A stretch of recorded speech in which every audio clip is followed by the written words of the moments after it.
हम सबने कृष्ण और सुदामा की कथा में हमेशा ये सुना है कि सुदामा ने कृष्ण जी की भूख को नजरअंदाज करते हुए सारे चने अकेले खा लिए थे।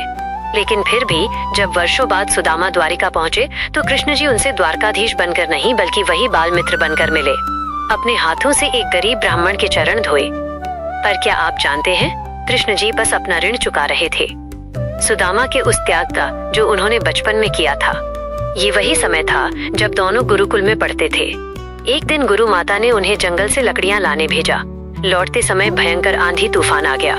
दोनों पेड़ की शाखों पर बैठकर उसके थमने का इंतजार करने लगे। भूख से वे बेहद थक चुके थे। तभी सुदामा को याद आया कि गुरु माता ने उन्हें चनों की एक पोटली दी थी, लेकिन ये साधारण चने नहीं थे।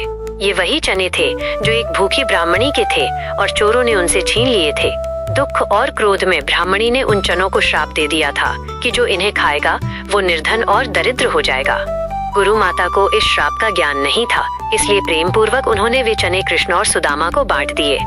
जैसे ही सुदामा ने चने हाथ में लिए, वे श्राप को पहचान गए। उन्हें तुरंत विचार आया, अगर कृष्ण ने ये चने खा लिए तो वे तो समस्त सृष्टि के पालनहार हैं। यदि उन पर गरीबी का प्रभाव आ गया तो दुनिया ही दरिद्र हो जाएगी। सुदामा का हृदय प्रेम से भर उठा। उन्होंने मन में कहा, मित्र के हिस्से की गरीबी मुझ पर आ जाए, पर कृष्ण कभी दरिद्र न हो।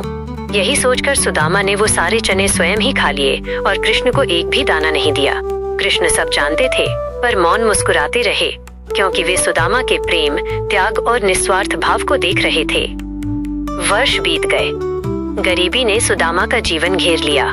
घर में खाने को अनाज का एक दाना भी न बचा।